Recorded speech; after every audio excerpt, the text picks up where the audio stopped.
Welcome to the Legal Lowdown. I am your host, Matthew R. Carpenter, an attorney, and today we're digging into something pretty important in the business world.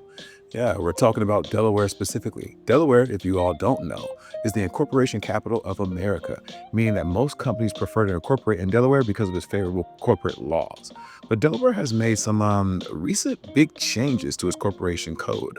We've been looking at some expert analysis, actually a Skadden Arps piece, which really breaks it down for us. And my mission here is to, unpack these updates, figuring out what the real impacts for companies are, for stockholders as well, and for you listening.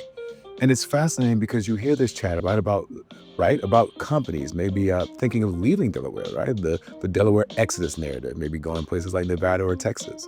But the source material we looked at, it tells a very different story. Delaware still is the absolute heavyweight in this arena, despite these changes. And the changes seem designed to keep it that way. Okay, let's set the stage a bit. Before these amendments, what was the situation? Well, the source points out that Delaware law, while generally respected, did face some, shall we say, criticisms. The key issue was uncertainty, especially when the deals had potential conflicts. Things like transactions involving a controlling stockholder or maybe where management had a personal stake, the lines felt a bit blurred sometimes, and critics felt the standards for judging director independence or shareholder liability were, well, maybe a bit too unclear. And the demands for company documents, a whole different bucket. The whole books and records thing could really get wide-ranging, leading to a lot of lawsuits, challenges to director independence, sometimes on, let's say, flimsy grounds, according to the companies at least. Or even these huge fights over turning over tons of documents, emails, texts, leaving a real headache for companies. That stuff costs money. Definitely. So these new amendments, they're Delaware's answer, trying to bring more clarity, more predictions. So how are they doing that, right? What's the core change? Well, the big thing is they've created statutory safe harbors, specific legal protections, mind you, for transactions where these potential conflicts might exist. Safe harbors, like that.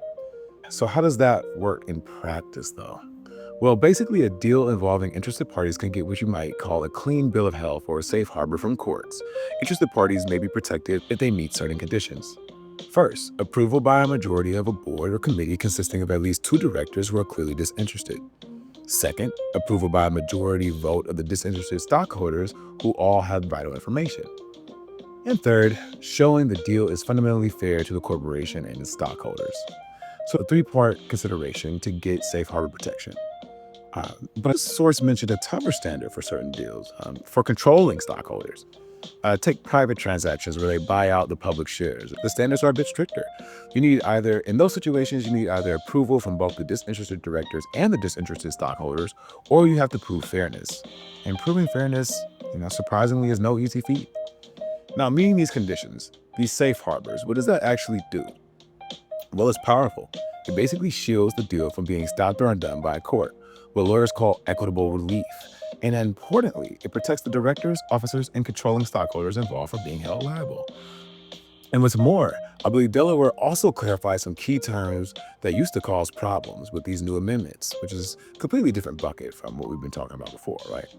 Good old clarity, the 20th century attorney's bane. The amendments now provide actual statutory definitions for things like disinterested directors, controlling stockholders, or controlling group. Before, that was often decided on a case-by-case basis. Can you believe that? It's kind of crazy. But anyway, yes, decided on a case-by-case basis by judges, leading to, more uncertainty. So defining those terms removes the ambiguity. As LeBron would say, it's about damn time. If I recall correctly, though, there was also something about a presumption of independence too.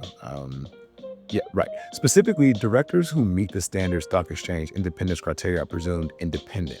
To challenge that newfound independence, someone has to bring substantial particularized facts, basically real concrete evidence that they aren't independent. So realistically, that sounds like it's going to make it much harder to just throw mud at the board hoping something sticks, right? In other words, curbing speculative litigation.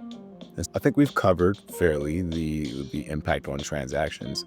Let's turn to something that people don't think about, which is still a pretty big deal in corporate America because it costs money, which is those books and record demands, right? I mentioned Delaware tightened those up too.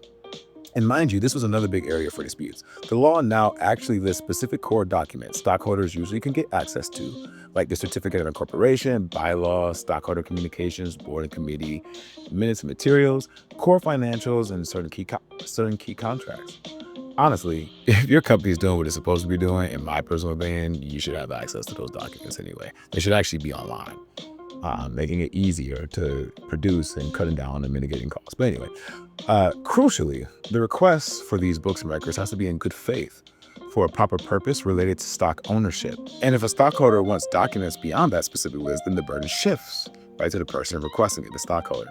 They have to go to court and demonstrate a compelling need for those extra documents. It's not just an open fishing expedition anymore. So it's designed to stop those really broad requests, especially for things like internal emails or texts that aren't part of any formal record. That can be tough to get to and it costs a lot of money. And that must have been incredibly burdensome for the companies, right? Like, just think about if somebody asked you to go get an email from 5 years ago from an account that's no longer active, right? It's kind of crazy. So putting it all together, and let's wrap this up. So putting it all together, the safe harbors, clear definitions, and tighter books and records rules are creating an expectation for companies where there will be less litigation. That's really the goal through all of this, to cut through the bull. Fewer lawsuits, and if companies follow these clearer statutory paths, the idea is that lawsuits are more likely to be dismissed early on. Sounds like a win-win, in theory.